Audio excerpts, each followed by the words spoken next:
विषारी सर्पदंशाने तालुक्यातील चिखले येथील महिलेचा दुर्दैवी मृत्यू.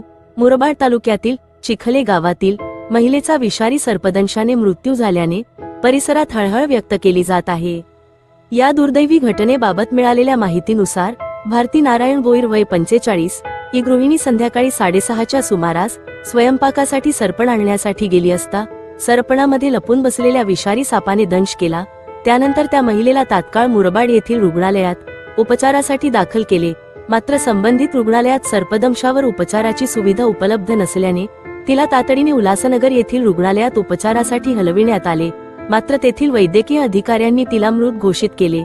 खेदजनक बाब म्हणजे मुरबाड तालुक्यात अपघात, सर्पदंश, गंभीर आजार यासारख्या आपत्कालीन प्रसंगी त्वरित वैद्यकीय उपचारासाठी अत्याधुनिक सुविधा उपलब्ध नसल्याने रुग्णांना कल्याण, ठाणे, मुंबई येथे हलवावे लागते. परिणामी रुग्ण रस्त्यातच दगावण्याचे प्रकार सातत्याने घडत असतात.